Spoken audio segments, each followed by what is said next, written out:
We are here to discuss Baldur's Gate as a franchise. Now, also the most recent and probably most famous is Baldur's Gate 3, which I technically have played but very little, so we're not focusing on that.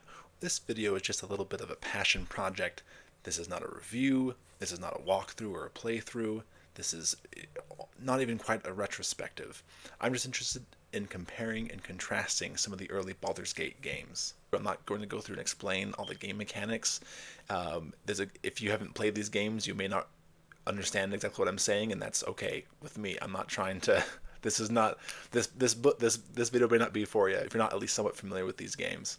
What I is want to it? compare and What's the contrast some of the matter? game elements across the Baldur's Gate franchise and how it's developed, how it's changed. That's what I mean by game elements.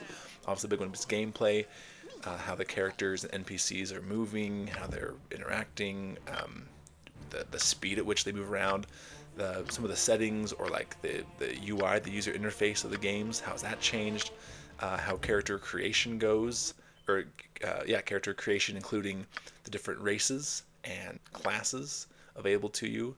And by races and classes, talking D&D kind of races and classes, but looking at the kind of the structure of the games or Of course. all those game elements and again how they compare across the game titles up into the enhanced edition. First, as a big picture, right, we got to review what counts as what are we talking about when we talk about Baldur's Gate. Obviously, the original Baldur's Gate came out in 1998, followed quickly behind by the Tales of Sword Coast expansion. That expansion, as far as expansions go, is relatively small in the sense that I'm sure for its time it was plenty big, but relatively small by expansions, I think, in today's standards. Tales of the Sword Coast did not introduce any new NPCs or like major characters. It introduced a few new places, then that came along with a few new weapons and things like that, but fairly simple. It did not add, as far as I recall, much to the game play or anything. It just added again a few more locations that came along with some weapons and stuff. Then Baldur's Gate 2 came out soon afterwards, Shadows of Om, and that was a whole new we're at a whole new game. So some characters were carried over, but otherwise it was a brand new, new story, its own game, hours of gameplay, on its own, its own map and own everything like that. And then the expansion for Baldur's Gate 2 was Throne of Ball in 2001. Throne of Ball as an expansion pack was way bigger than Tales of the Sword Coast. Baldur's Gate Throne of Ball had at least one new NPC, and then just a lot of new places, a bunch of brand new places. And also, if you had Throne of Ball installed, it had some updates for Baldur's Gate 2, the base game, and we'll talk about that. And then Baldur's Gate 1 and 2 were remade for the enhanced editions in 2012 and 2013. So those are the six-ish games plus expansion packs that we're kind of comparing. Again, focusing on the main titles. Baldur's Gate 1, Tales of the Sword Coast is there, but we're focusing on Baldur's Gate 1 OG, Baldur's Gate 2 OG, and we'll mention Throne of Ball a little bit, and then we'll look at Baldur's Gate 1 Enhanced Edition, Baldur's Gate 2 Enhanced Edition. Both the Enhanced Editions are very, very similar, so we won't spend too much time splitting hairs between the two of those. We'll mostly just compare the general Baldur's Gate 1 OG, Baldur's Gate 2 OG, and the Baldur's Gate Enhanced Editions. As you can tell, this is a little bit last minute, but I do want to mention Siege of Dragonspear. This was a new campaign that came out kind of in part with the enhanced editions, but it was not released in 2012. This kind of expansion pack to Baldur's Gate 1 Enhanced Edition came out in 2016, and we'll talk about it a little bit during my video. What I'll start with Baldur's Gate 1 OG is that's what I grew up playing, even before Tales of the Sword Coast. My older siblings bought Baldur's Gate on CDs, and I played that. I never got very far because I was a very little kid when I played this, but I had a lot of fun. But again, that was pre Tales of the Sword Coast, and so Tales of the Sword Coast, which again did not necessarily add that much to the game, but technically everything it did add still feels a little bit new to me, which is kind of fun. We can compare that kind of what the title would look like between if you had just the original copy of Baldur's Gate and if you had Tales of the Sword Coast. You can see the comparisons there. I want to show a little bit of just what the game would have looked like when you started up.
Alright, then getting into Baldur's Gate as a game. First, obviously, we got to create a character. We're going to go through the character creation a little bit in more detail later, but I'll just show off briefly what that character creation looks like. Again, if you want a full picture, you could look up a playthrough or a walkthrough of Baldur's Gate. You can see the races here, the races of the classes, which are a little bit limited compared to other ones, the alignment, and the abilities, which we're going to re-roll. And again, I will not take long here. This was a little bit of my taste of gambling for young me playing this and trying to get the highest stats here. We're not going to spend too much time on this, thank goodness. But growing up, we'd spend hours. The skills, you can see the limited weapons available to you for Baldur's Gate 1 OG, and then we can pick out a little bit of some customization on the character model and the colors and stuff there.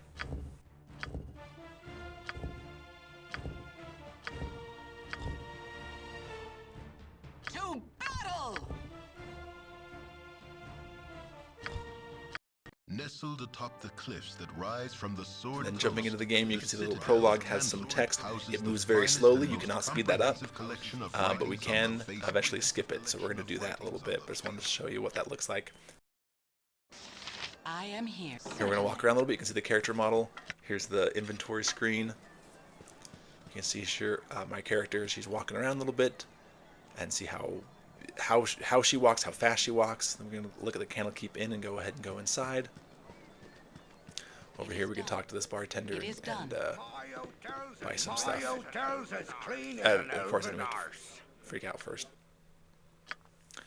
One thing you'll notice here is at the bottom we have the menu items for renting a room, buying and selling stuff, and then buying like drinks and hearing rumors. And the last one with the hand, that little icon represents the thieving menu. So if we were a thief of some sort, we'd be able to steal, well, we could try at least to pickpocket this merchant. Again, in Baldur's Gate 1 OG, we walk fairly slowly, so we're gonna skip past part of this just to speed things up. But for anyone who blew up playing this game, who played this game 26 years ago, might give you a little bit of a nostalgia flashback to see some of the world again. One thing you'll notice is the things we interact with, like the chests or the doors, there's no way to highlight that they're interactable. We just have to hover our mouse over it to see that little icon pops up, if the hand pops up to open or to interact with that item. Child, I am glad I have found you. Listen carefully. If we ever become separated, it is imperative that you make your way to the Friendly Arm Inn. There you will meet Khalid and Jahira. They have long been my friends. He's going to cast a healing spell on us, which is funny because if he's a mage, they can't cast healing spells. But whatever. Let's hurry, child. The night can only get worse, so we must find shelter soon. Don't worry. I will explain everything as soon as there is time. Wait, there is something wrong. We are in an ambush. You're perceptive for an old man. You know why I'm here. We're gonna watch a little bit of this in-game cutscene. You see the characters from overhead moving around and talking to each other. We can't skip this cutscene in Baldur's Gate 1 OG. We're going to have to watch it play out, see how well Gorion does against these villains. Oh shoot, look, our guy got attacked. Good thing she ran away.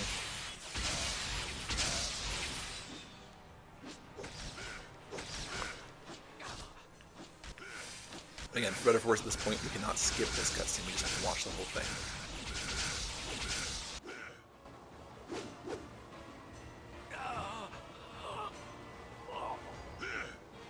The dawn is especially cruel this morning.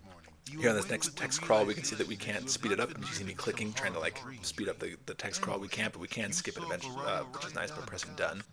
Hey, it's me. Now we have our friend Imoen showing up. She's an NPC that we can recruit, but you wouldn't know that here because there's no portrait next to her name. But bam, when we recruit her, she gets a little portrait, and we can see her inventory page, what it looks like. I accidentally drank that potion. Don't pay attention to that. Yes. Pay attention to the arrows. We can't stack more than 20 arrows together, which is pretty crazy.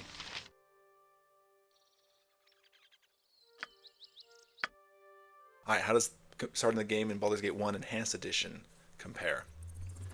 Again, we'll go through what the opening credits look like a little bit.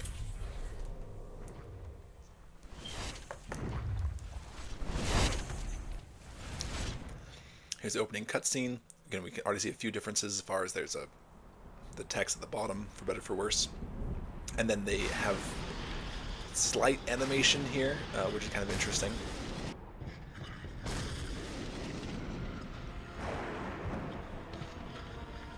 More or less the same cutscene, but obviously in a different art style. No, you can't. I will be the last. Then we get to the actual menu for the game. You can see for Baldur's Gate Enhanced Edition, there are options. It also comes with it invites you to play the kind of expansion packs of Siege of Dragonspear, which was again new for this Enhanced Edition game, and then the Black Pits. And we'll create the same, more or less the same character, and see how that goes, and we'll compare how that looks across the different games. Getting a custom portrait is a little easier. The race options, we can see there's actually one more race option than an OG version. A lot more classes, and also within the classes, as we'll see here in a second, there are subclasses or kits, which was not there in Baldur's Gate 1 OG.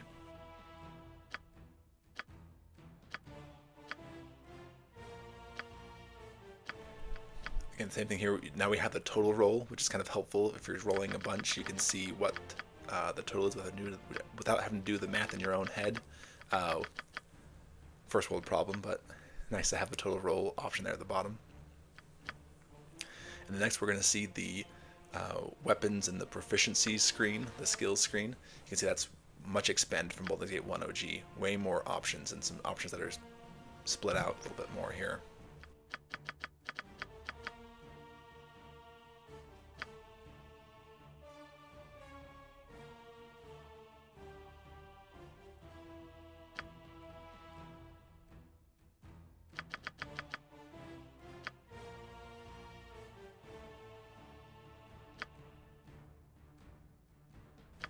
Here in the character customization, we have obviously a few more options for a few more colors and things like that.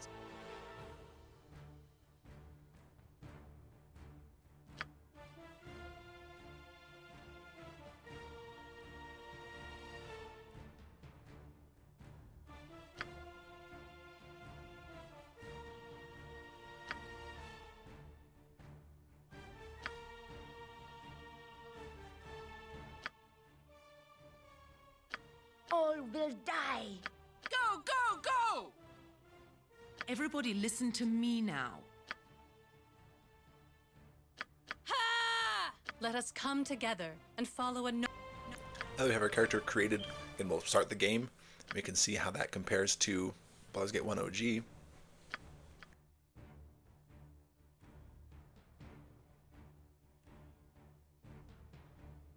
Nestled atop the cliffs that rise from the Sword Coast, the citadel of Candlekeep. Here in the prologue, the text crawl, we can speed this one up if we can read faster than they're talking, which is kind of nice.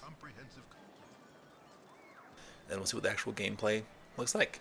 You can see how the UI, again, in some ways is very similar, in some ways a little bit Yes, different. We can scroll very in well. and zoom in and out, which is kind of nice. very well. And see how the character walks around, how they move, what the character model looks like. And the inventory screen, we can see what that looks like.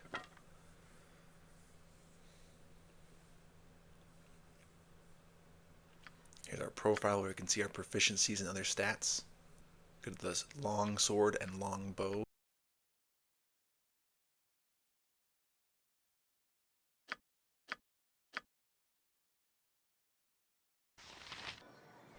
Now I can press this little button, the reveal details, or also the shortcut is tab on the keyboard, to be able to interact, to see what is interactable around me. So that will highlight doors and chests.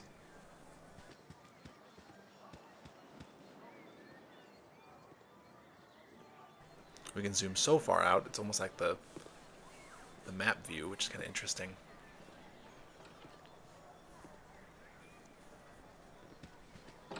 We'll go in, and same thing, we're going to go purchase some items from this Not a merchant problem. here.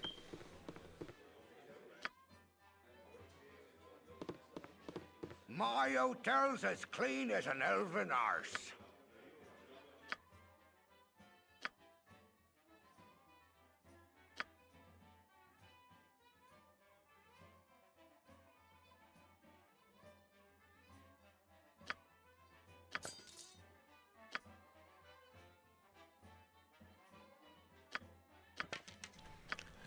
As I purchase these arrows here, you can see how well they stack, all the way up to 80 in one pile. Far different than the 20 arrows from Baldur's Gate 1 OG. And we can see what some of the armor and weapons look like in this version of the game.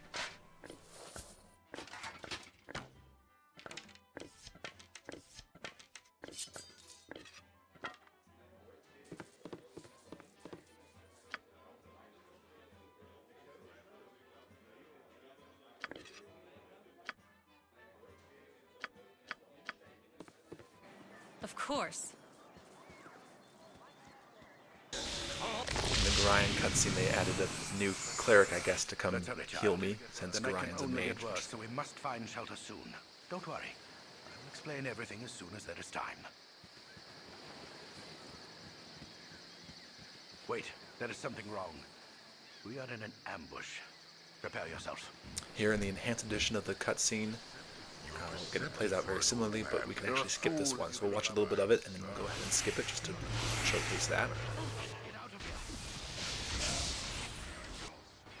Dawn is especially cruel this morning. You awake with the realization that you have not been living some... And then here being Imoen, and before we recruit her, we Very can see well. that she has a portrait.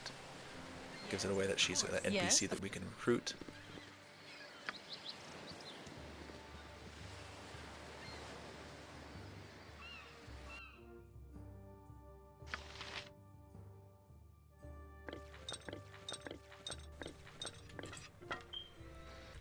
Alright, then just to see a little bit more of the world, we want to look at another area in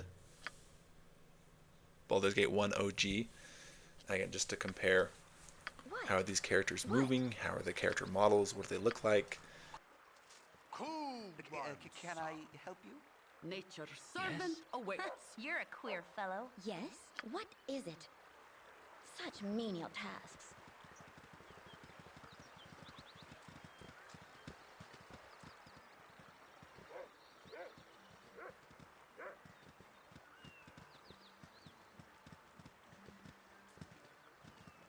Here we're walking through Nashkel. Again, as you'll notice, I was pressing tab there to reveal details, and it wasn't showing me any chests or doors, I'm gone. but it was just showing me my NPC names, my character names. And we're just going to walk around a little bit and have a little bit of a fashion show in the sense that we'll try out different armors and again compare how that looks for our character models. Here the goal is just to compare what do these character models look like, what does it look like when they're wearing different kinds of armor types, what does it look like when they're wearing no armor, Yep, how I'm gone. does that compare to each other across the different races and different classes and different genders on display here.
We're going to look at the journal here.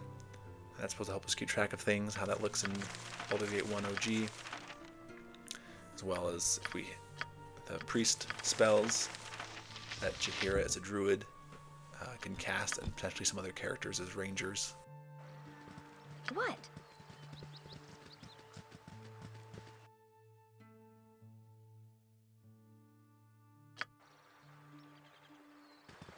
Again, as we see here, we don't know what we can interact with as far as barrels or chests until we just hover a mouse over them. What is it? Then we'll come here to the edge of the map, Such and then menial we're going to tasks. see what the map looks like. You can see, since we have Tales of the Sword Coast installed, there are a few extra bonus areas like Olgoth's Beard or Durlag's Tower. But the rest of this stuff is mostly the same from the original game. Then we walk around the town of Baraghost a little bit. One thing you'll see here is on the map, Fine. there's no markers. You just have to know where to find the Thunderhammer Smithy or the Jovial Juggler or anything else.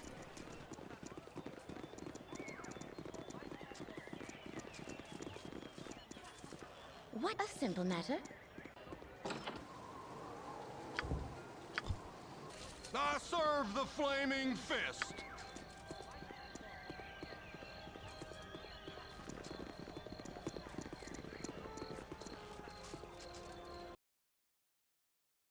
Now we can compare those same areas to As you wish. As you wish. Baldur's Gate 1 Enhanced Edition. Coming here to Nashgale, one thing that sticks out, this guy comes and greets us for some reason.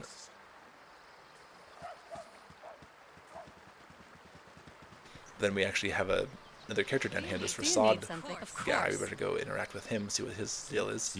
Since we have a portrait next to him, we can tell he's a recruitable NPC. We're not going to recruit him, but he is an Enhanced Edition character unique to this version of the game. So obviously he wasn't there in that OG version.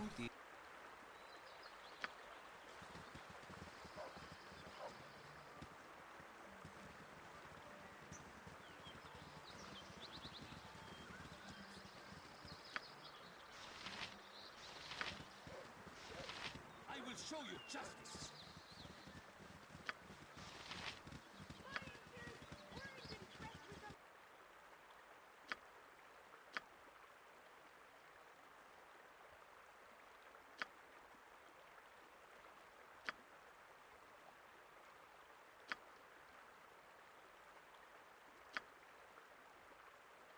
Same thing now that we have more or less the same team. Well, it should be exactly the same team with Minsk and the other characters. We can, same thing, do a little bit of a fashion show, just try on different armors and check out how the character models look in those different, again, in those different types of armor or without armor. And then you can see how that compares across the different classes, genders, and races on display here, as we have obviously humans, but also half-elves, and then we have druids and Do you need something? thieves Very and well. rangers and fighters, so we can compare how that looks across the spectrum. Yes. Yep, this way. Yes? Tell me. Consider it done. I will show you justice.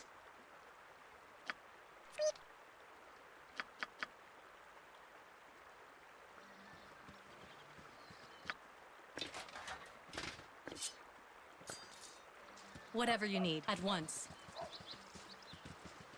Why, it's been getting prickly on me What is eyes. it? In the Enhanced Edition, now that we can reveal details it? with the tab Very button, well. we can see what's interactable, so we can see doors or barrels or chests, Do you need something? which is pretty helpful. Do you need something?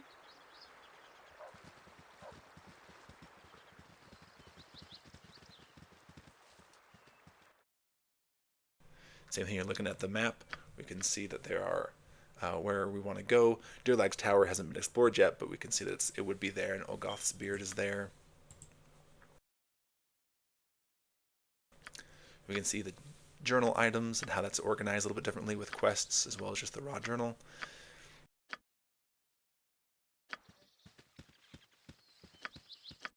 We don't have any mages, but we can look at the priests for our different the priest spells available to our characters. And then actually traveling, we can see going to a place like Baraghost. We can go to Baraghost and see how this town compares to the Baldur's Gate At once. 1 OG version, including the map. Which, if we look at that, we'll see that there are different markers around town now to help us find where things are at, which is pretty helpful. Tell me. Since Olgoth's Beard is one of the locations unique to Tales of the Sword Coast, thought I'd check that out real quick. Again, the Tales of the Sword Coast was a small expansion, but did have a few extra locations. So let's head up here to Olgoth's Beard and look around. You can see the kind of intro it gives, coming to Olgoth's Beard for the first time, and letting you know, yes, the rest of Baldur's Gate is still kind of available, and giving a hint of what a little bit to expect coming here. Obviously, the other big major location that was added besides Olgoth's Beard was there's a few islands, but also there is Durlag's Tower, and so these NPCs try to get you to go to those other places, go to the islands, go to Durlag's Tower. That's what this guy is selling us on. And then one other gameplay mechanic I wanted to make sure to point out from Baldur's Gate 1 OG is the fact that the inventory menu doesn't pause, which I think is meant to simulate, you know, in the heat of battle you can't just pause things and reorganize stuff, but it can be really annoying if you're not expecting it.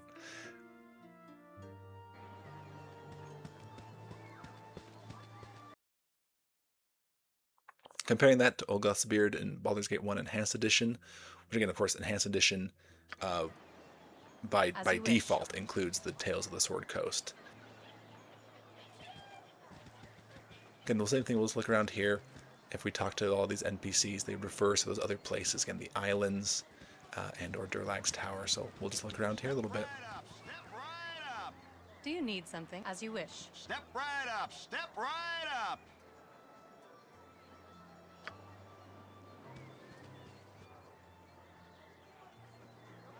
Tell me. We can also see that, like in Baldur's Gate 2 OG, the Enhanced Editions do allow you to be paused in the inventory screen. You can't change armor mid-battle, which seems fair, but at least you can pause the inventory and be on the inventory screen and move things around. Then, for the sake of completion, I do want to check out Siege of Dragonspear just a little bit. This is kind of a last-minute addition, but I do want to point out just a little bit what that looks like to compare the gameplay, compare the opening cinematic, that sort of thing. Only weeks ago, the malevolent Saravak brought the city of Baldur's Gate to the edge of destruction. You, like him, are a child of Baal, the dead god of murder. Again, by way of explanation, Siege of Dragonspear is an expansion unique to Baldur's Gate 1 Enhanced Edition. It tells a whole new story, it's a whole new area. Technically, at the very beginning of the game, you're in the Baldur's Gate city for a hot minute, but then it's a whole new area. Again, some characters carry over, just like with Baldur's Gate 2 OG, but otherwise, new characters, new locations. Much like Throne of Baal, it's a pretty big expansion, and again, unique to Enhanced Edition. Again, we'll breeze through character creation just to show what the beginning of the game looks like, just for reference.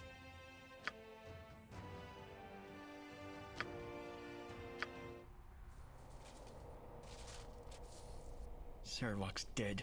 Everything's a mess. We should have gotten out of the city days ago. No chance of that now. But Corlage knows what she's doing and...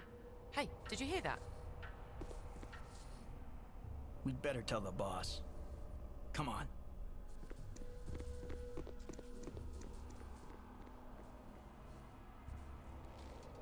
Ugh, smells like moldy bones down here. Well, here we are in a creepy old tomb again. The last... I really want to. I wouldn't be much help, though. I'll follow behind you. There's a healer here. Timora, shine on you. The actual gameplay and game mechanics and user interface is no different from what we've already seen in the other, and what we will see in the other Enhanced Edition versions of Baldur's Gate.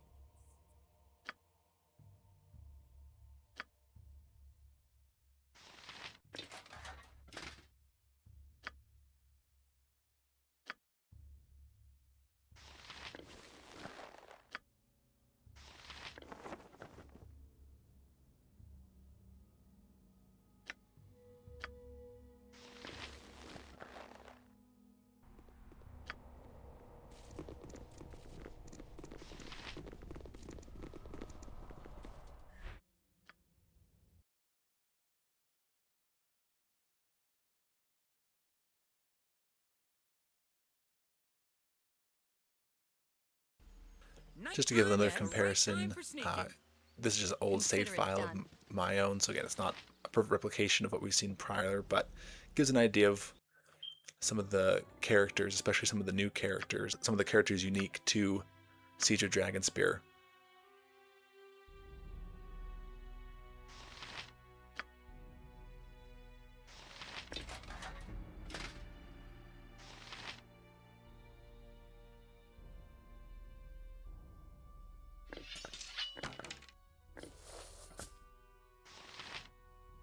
One thing that's kind of cool is you can see the one character there, McKean, who is a goblin. That's kind of fun to be able to recruit a goblin.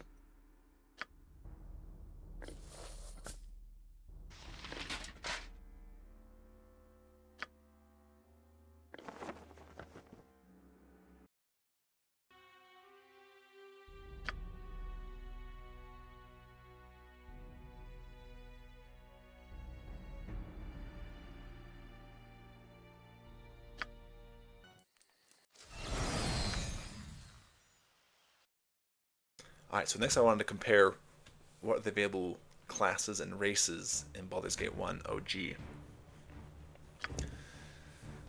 So for races, we have human, elf, half-elf, gnome, halfling, and dwarf. Humans have most classes available to them. None of these have subclasses or like specialist classes or class kits besides the mages.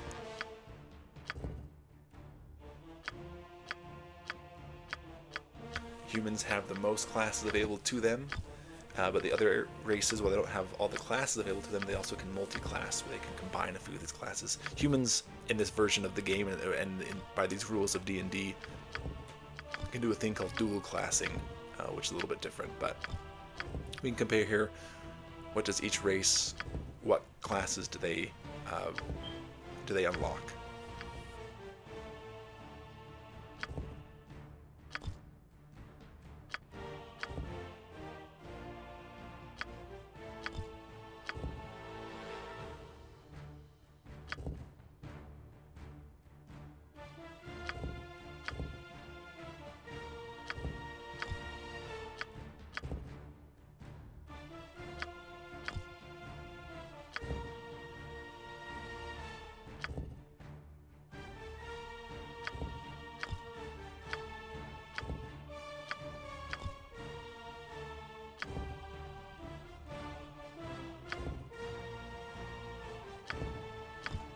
Then I want to compare that before we get to enhanced editions. How do the races and classes progress to Baldur's Gate 2 OG? So here we can create a new game. Look to see what our options here are. So in human, we can see way more classes, and within each class are now these kits or these subclasses. Not every class has subclasses, but most of these do, as you see as I click through. And humans can have access to all of these, but they can't multi-class. One thing that under the specialist mages, we have Wild Mage. That was added through the Throne of Ball expansion. That was not available in the original Baldur's Gate 2 OG version of the game. And these last few do not have subclasses. But Barbarian, you'll see here, is its own class, which is interesting. We'll see more of that later.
And we can compare that to the races and classes available in Baldur's Gate 1 Enhanced Edition.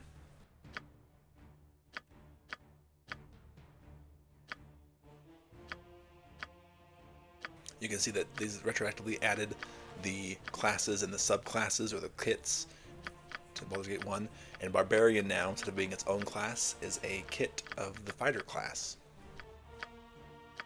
There's also a few new subclasses from Baldur's Gate 2 OG. Now there's more clerics, more types of clerics. There's more types of paladin, at least one more type of paladin, a few other additional kits, as well as a few more additional classes in the form of the shaman we see there.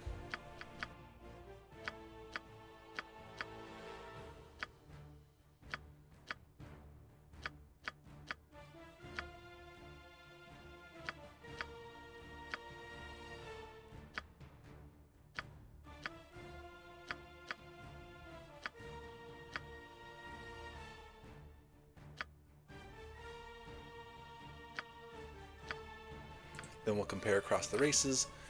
What classes and multi-classes do they unlock? And dwarves under the fighter class have a unique kit for called Dwarven Defender.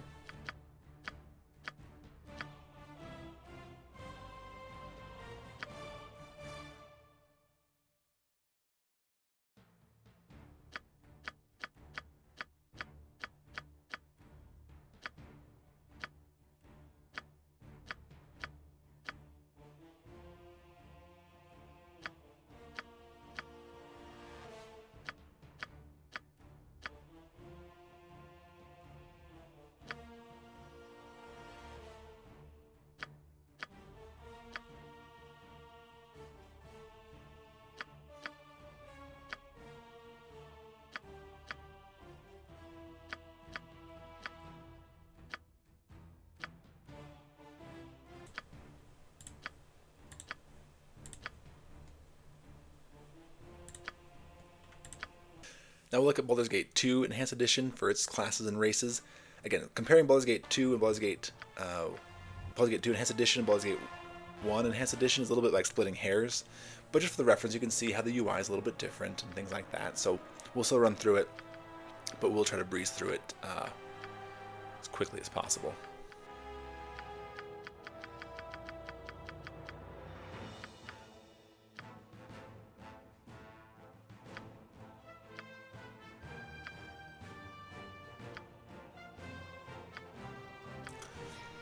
There are no new classes between Baldur's Gate 1 Enhanced Edition and Baldur's Gate 2 Enhanced Edition. No change in classes or races or anything like that.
So now moving on from Baldur's Gate 2 Enhanced Edition, let's go back to Baldur's Gate 2 OG.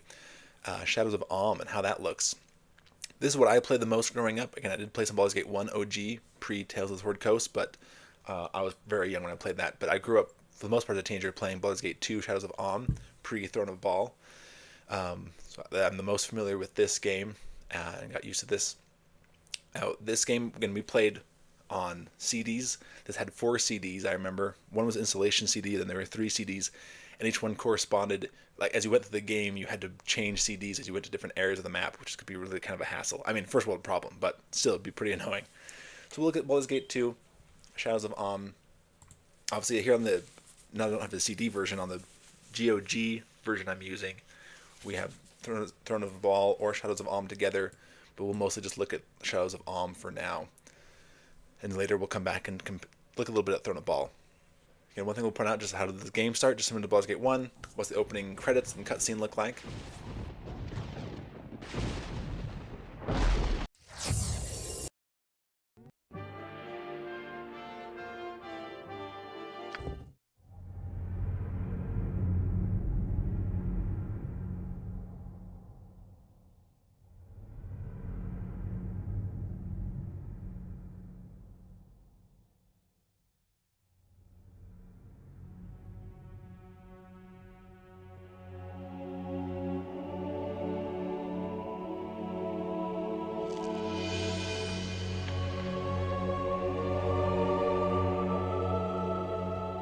You spent your youth in the library fortress of Candlekeep, under the kind tutelage of your foster father, Gorion. Imoen shared this home, a kindred spirit. Her background was as mysterious as your own.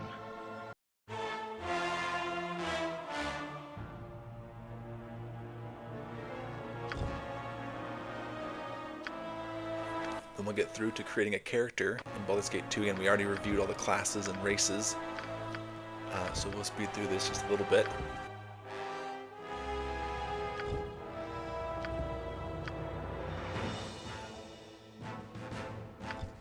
When we choose the fighter class, it's going to invite us to choose a subclass, but we'll stick with just default fighter for now.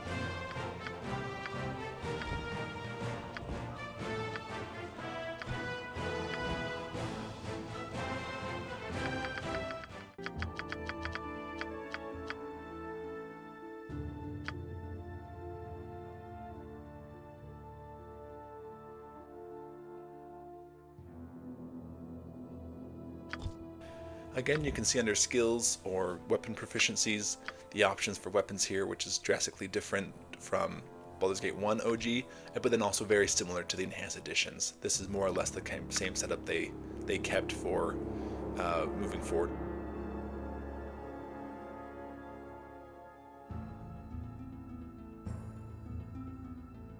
Baldur's Gate 2 OG also introduced the 2-weapon style that Baldur's Gate 1 OG did not allow. So we might as well specialize in that for fun.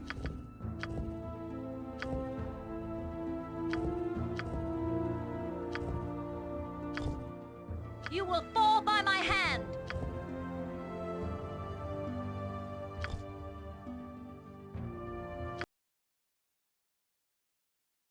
For this in-game cutscene in Baldur's Gate 2 OG, we actually cannot skip it, so we're stuck watching it for better or for worse.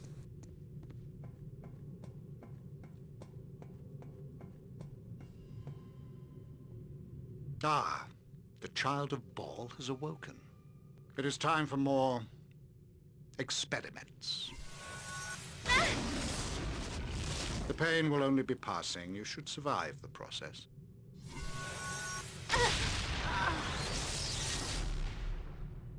Interesting.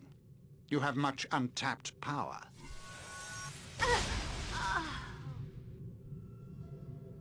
Do you even realize your potential? More intruders have entered the complex, Master. They act sooner than we had anticipated. No matter, they will only prove a slight delay.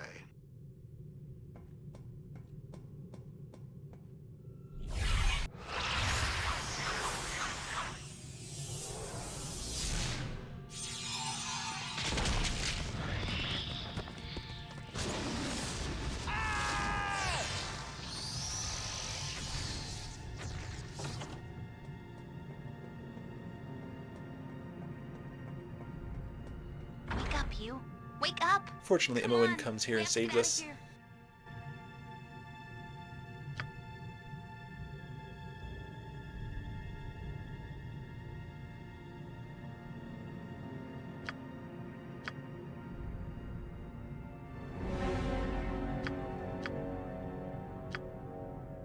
We'll get going on seeing how does the Yes? gameplay look in this What game. is it? It will be done. How do the character models look? How do we move around?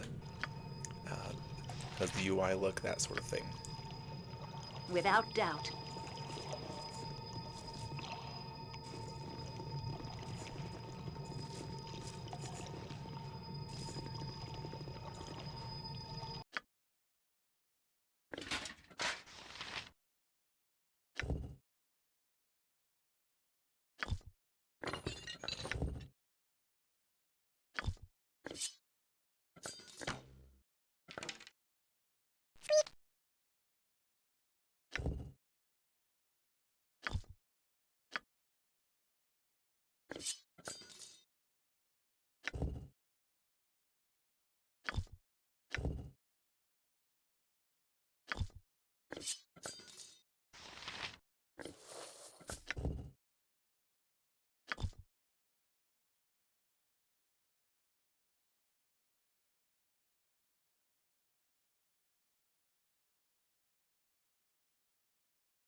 Again, here we'll just compare across classes and races and even genders. What do these character models look like with different armors, without armors, things like that? How do they move? Also, we're kind of comparing the inventory screens UI, what it allows, what it doesn't allow. Obviously, right now we can dual wield weapons, which is fun, but we can't have a bow and a shield equipped, for example. So we're just little details like that we're going to pay attention to.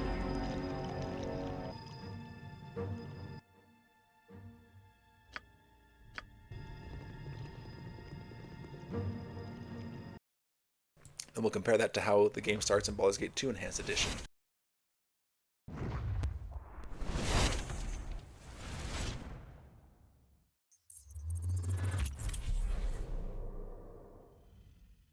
Here we can get into, as you see, we can go right to Shadows of Alm, choose the Throne of Ball expansion to jump into, or play their Black Pits 2 expansion, but again, we're focusing on Shadows of Alm for now.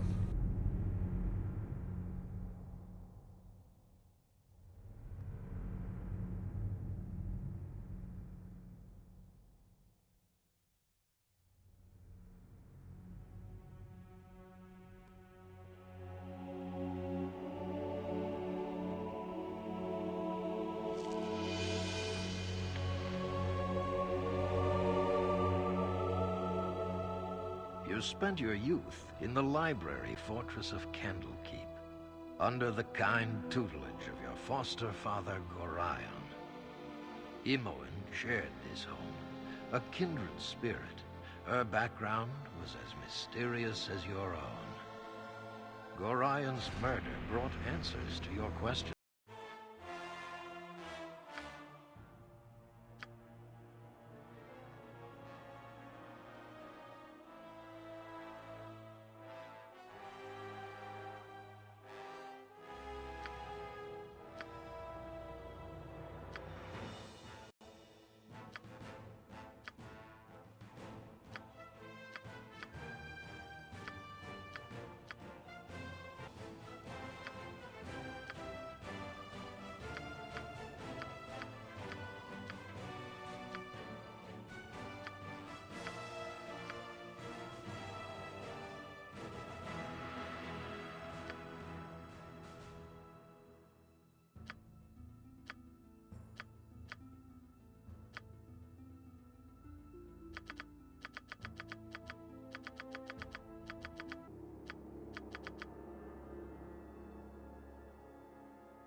You will fall, of course.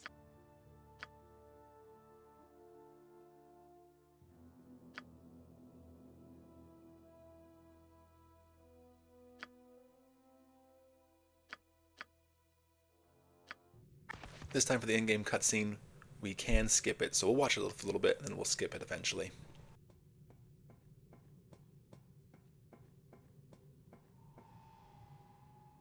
Ah, the child of Baal has awoken. It is time for more experiments. The pain will only be passing. You should... Wake up, you. Wake up! Come on, we have to get out of here.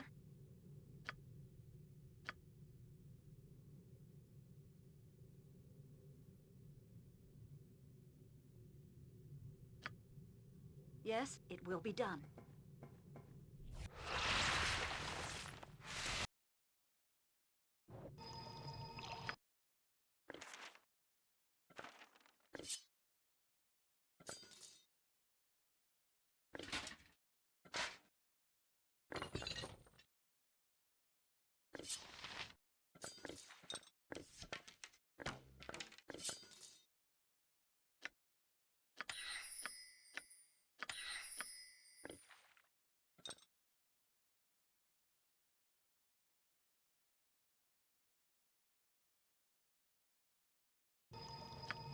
Certainly.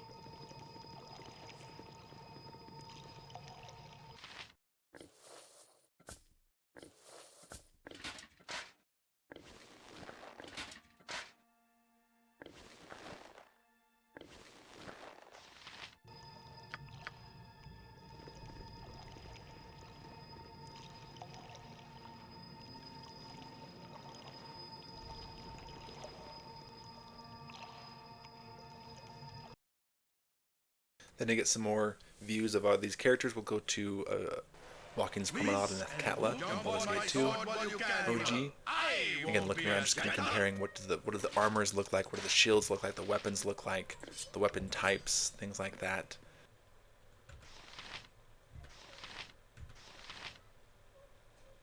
One thing you'll notice here is that arrows in Baldur's Gate 2 OG can stack up to 40 in a pack. That's kind of nice.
Yes, I am willing.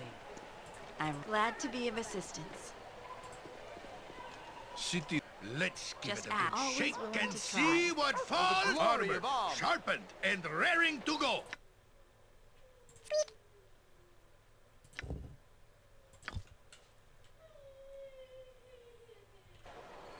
What is it? For the glory of Without all. doubt.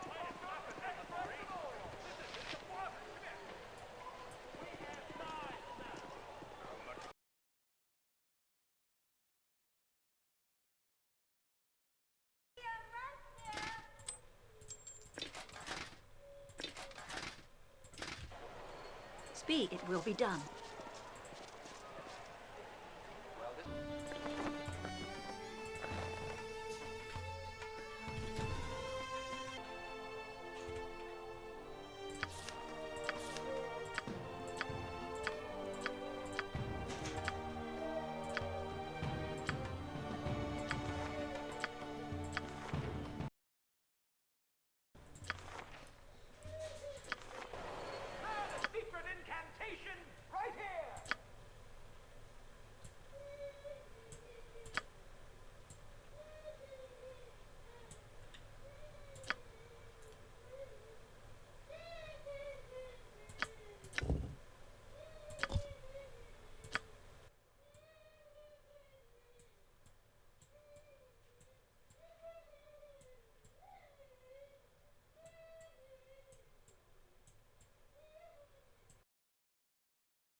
when it came to finding out what things were interactable.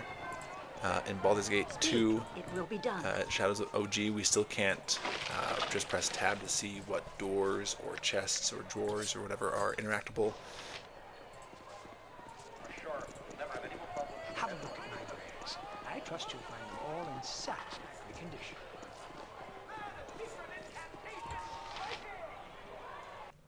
Then we compare that to Baldur's Gate 2 Enhanced Edition.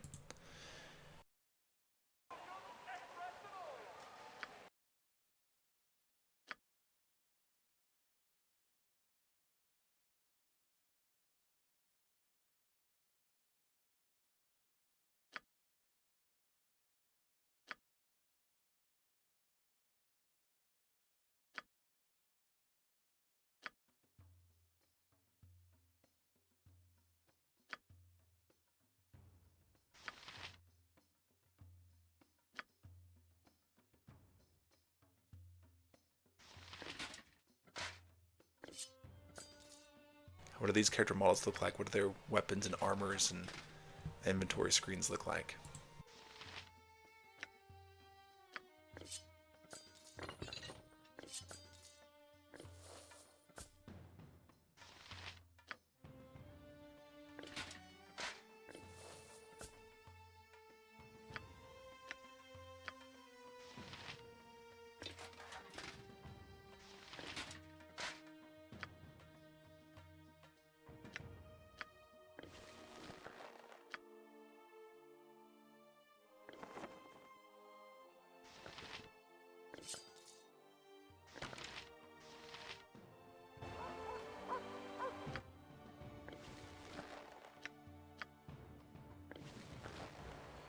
If it must be done. See battle bow? Run, bow, run! I thought as much. Make way, villainy! As you would have Hero coming through!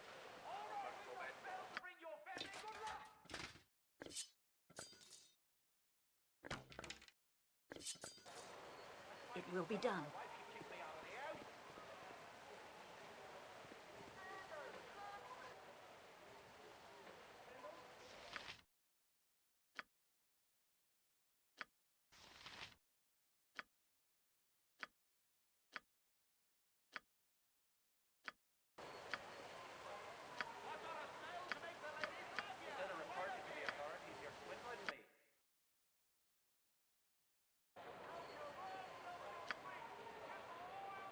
Quickly and precisely.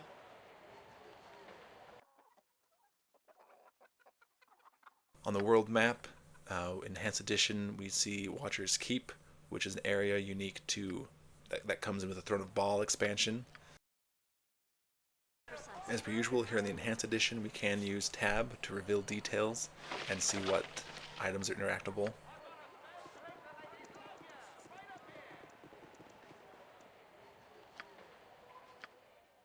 Alright, now one thing you may have noticed, and perhaps didn't, but one thing I noticed as a teenage boy playing Baldur's Gate 2 OG is that the character models are slightly, for like the female characters, are slightly curvier than Baldur's Gate 1 OG.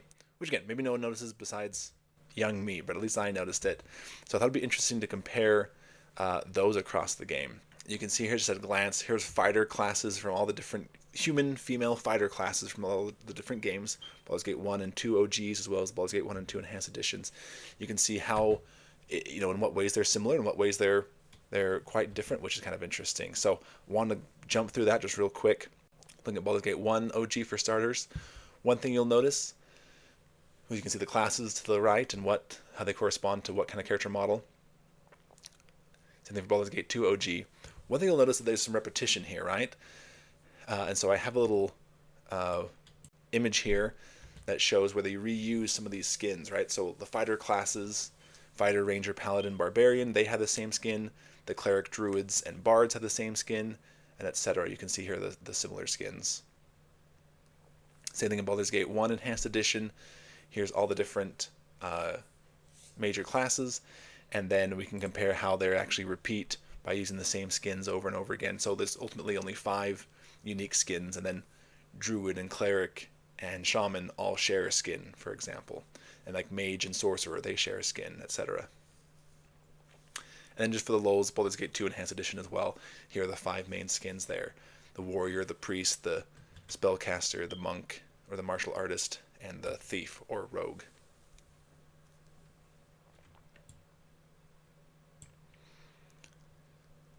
So starting with Baldur's Gate 1, I wanted to look through by race what classes are available and what those character models look like. You can pause if you want to look at any one in more detail. I'm going to jump through it though for time's sake.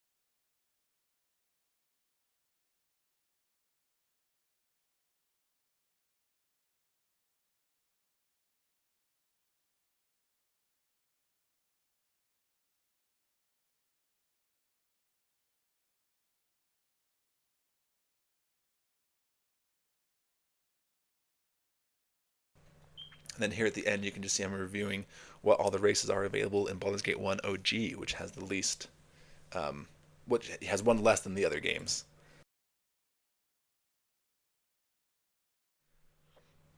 And then Baldur's Gate 2 OG, we can look at those in races and classes. One thing that's different in Throne of Bhaal is they add the Wild Mage as a specialist mage.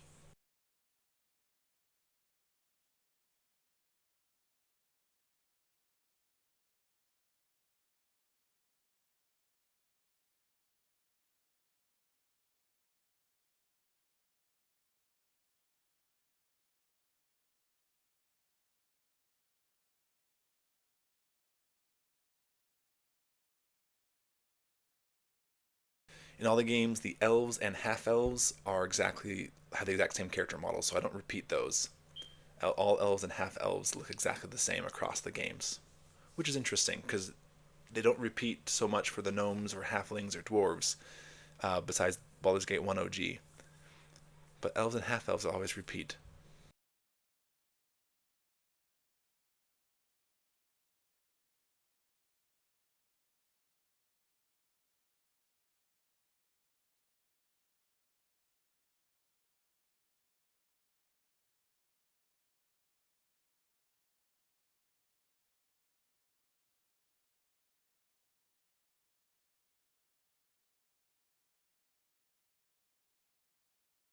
Here are the total races for Baldur's Gate 2 OG. You can see they include the half-orc, which is the only difference from Baldur's Gate 1 OG. Then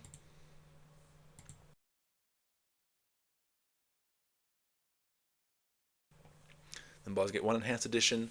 Now we have all the classes and subclasses available. You can see what those look like.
And then just a sped up version, again, Baldur's Gate 1 and 2 Enhanced Editions look exactly the same.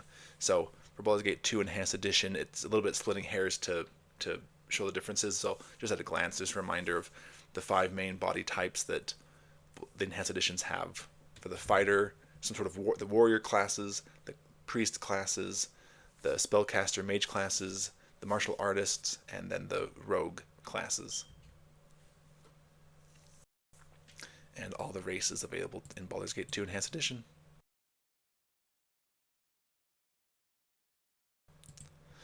Alright, then we can look a little bit at Throne of Ball and how that game playing looks like.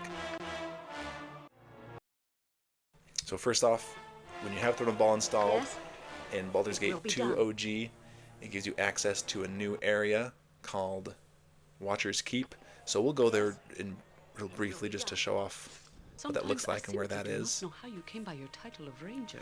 This area is pretty unique because it exists in both Baldur's Gate 2 Shadows of Amn and Baldur's Gate 2 Throne of Ball, which is really interesting. And so if you leave items in that game, in Watcher's Keep, it'll show up in both games, which is kind of interesting.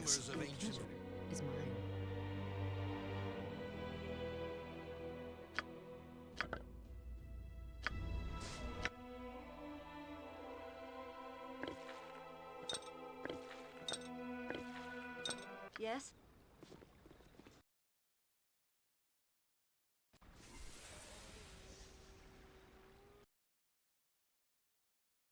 And again, when you have Throne of Ball installed, retroactively it allows for you in Baldur's Gate 2 OG to use the Reveal Details button, like the tab button, to see what is interactable.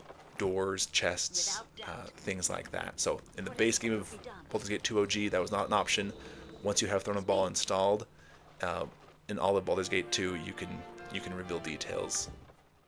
Real quick here, we'll watch the opening cinematic for Baldur's Gate 2 Throne of Ball OG.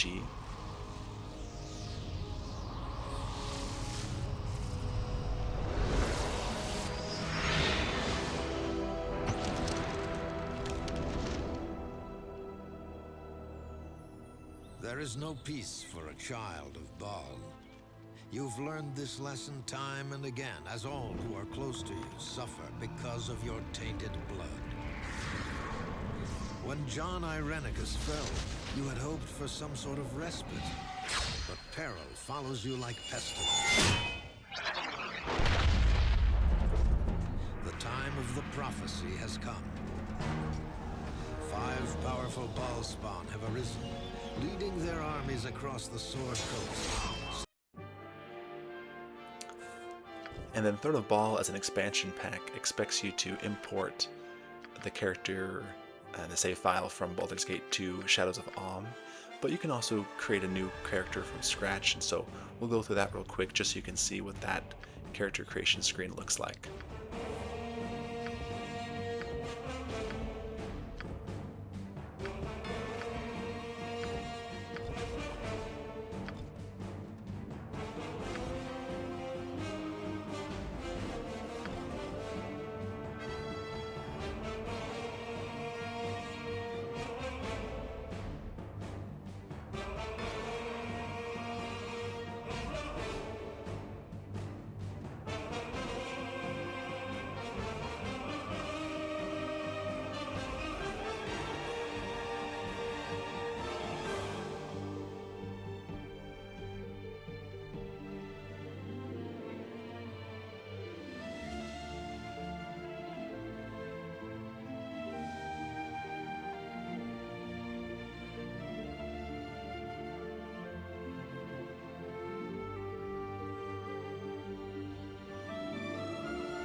It'll be done.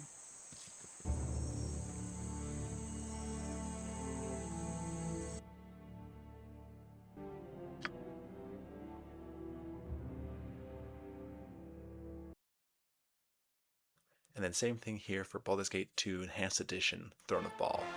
We can look at what that opening cinematic looks like, and then we can look at its character creation screen.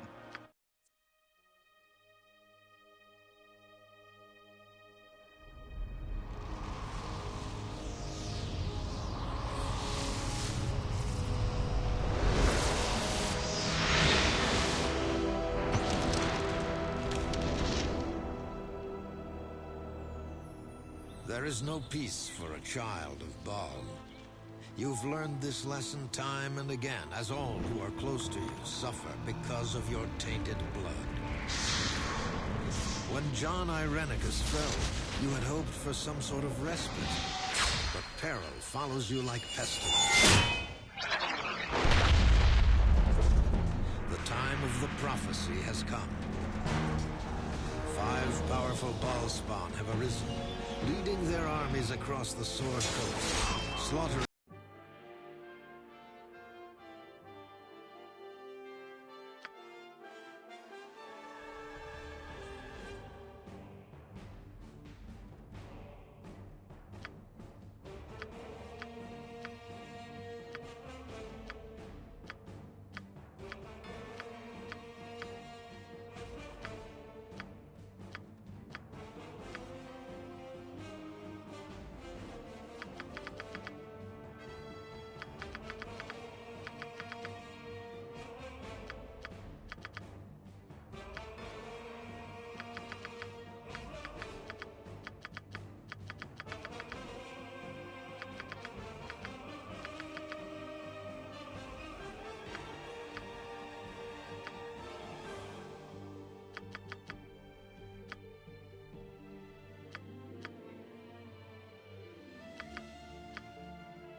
Very well.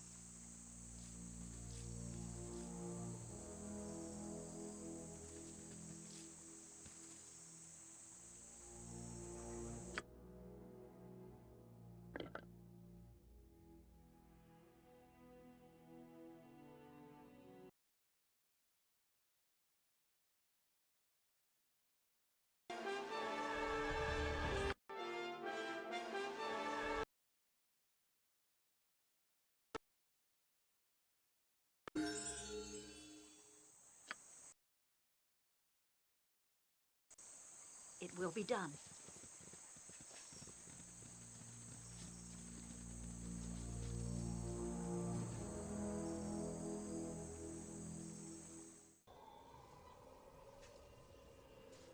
I greet.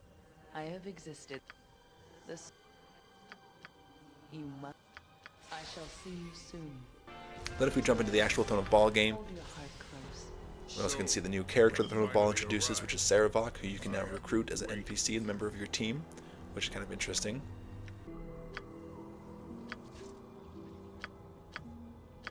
What now? No doubt you're about to express some imperious command. Yes, out with it then. It will be done. What is it? Certainly.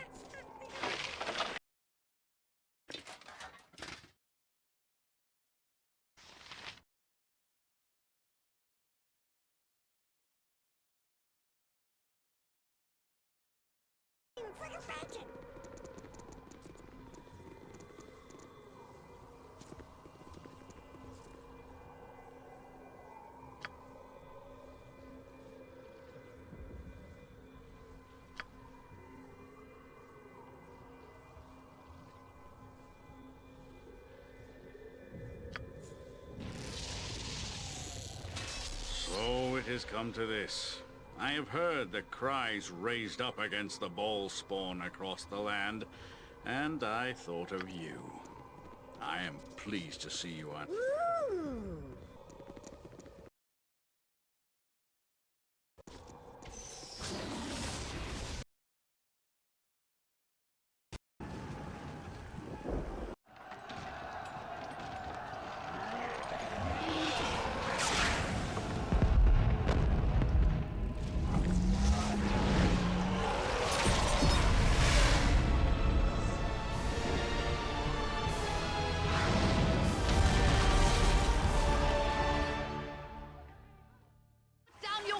This is not...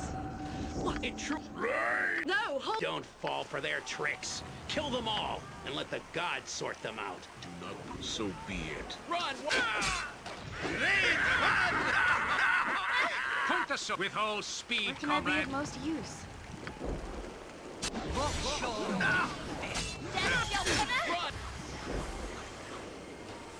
Yes, I agree. What is it? It will be.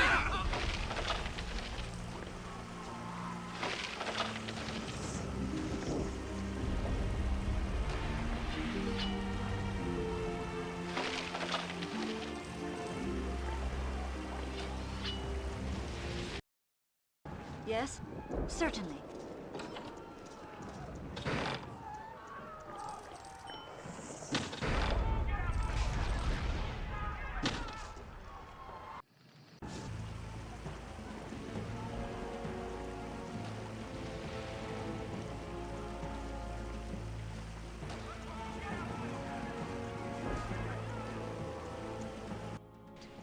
And then we'll look around here in the Throne of Ball map to see what that map looks like.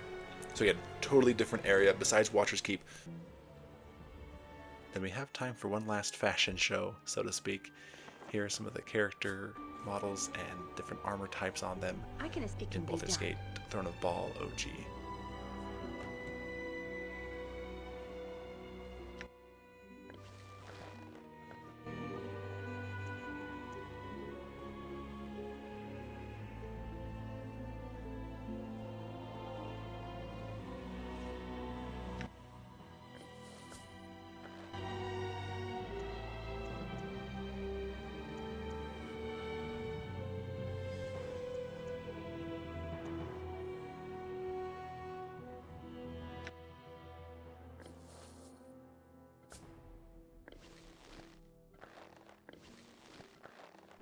Speak, it will be done.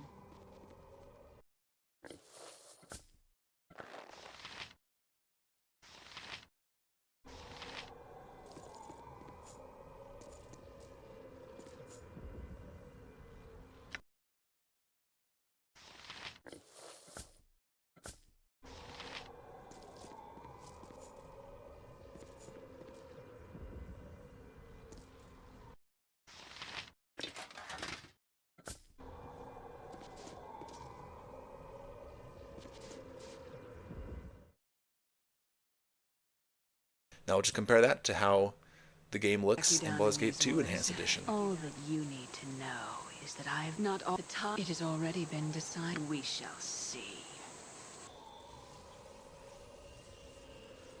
I greet you, godchild. Now, you must. I shall see you soon. Until then, hold your heart close and know. So, you have finally arrived. I have been waiting. Consider it done.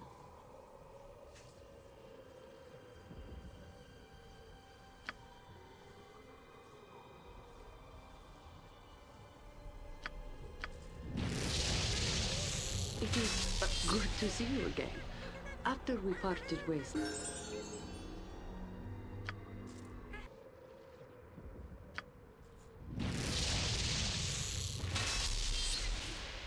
So it has come to this. I have heard the cries raised up against the ball spawn across the land, and I thought of you. Saspinar is good servant. Saspinar is good servant. Oh, yeah.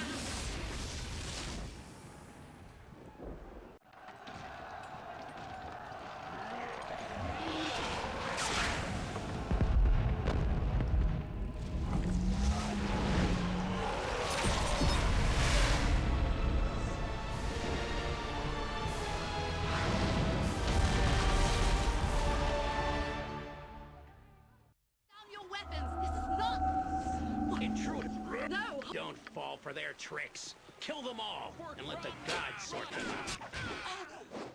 Great fun!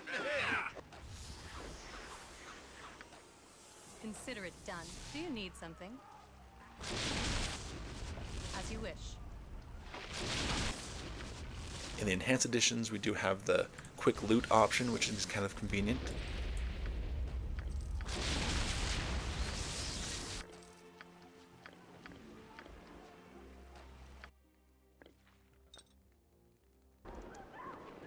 At once.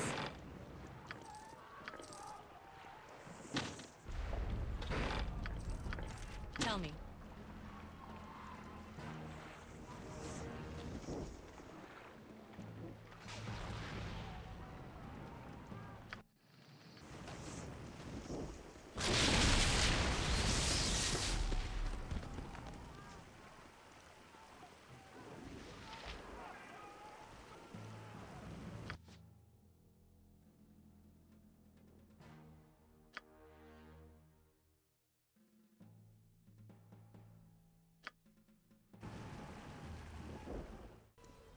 It can be done.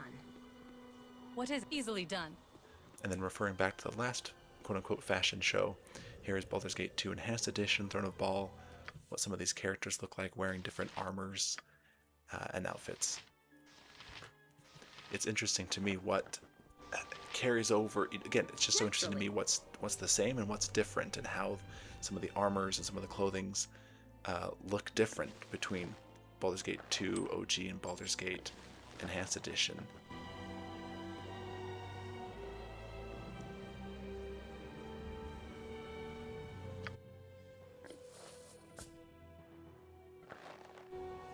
How can I help?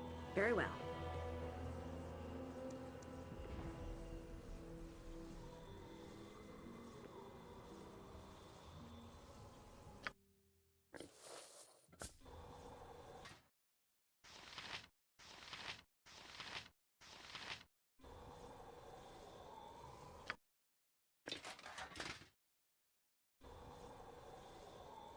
At once.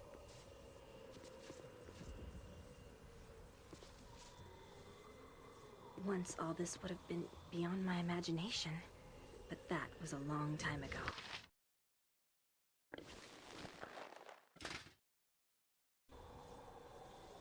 Of course.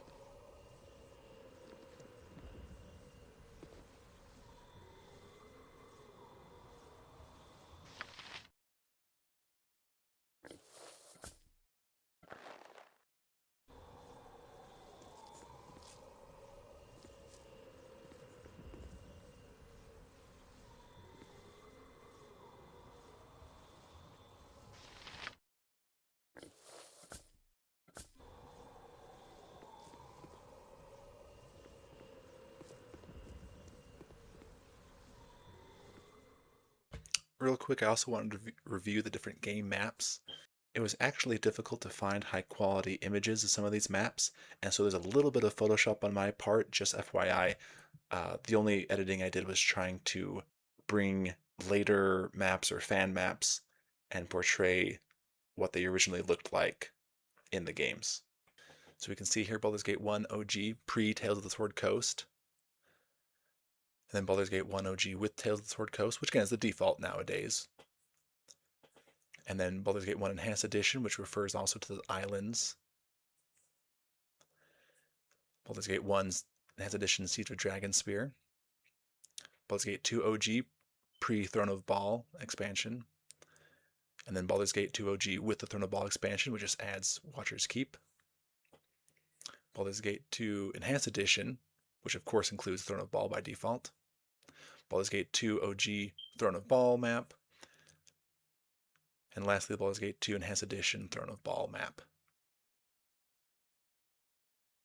And with that, that was a quick glance over the course of the Baldur's Gate series to see how the games changed and how they progressed. It was super interesting to me. Hope it was to you as well.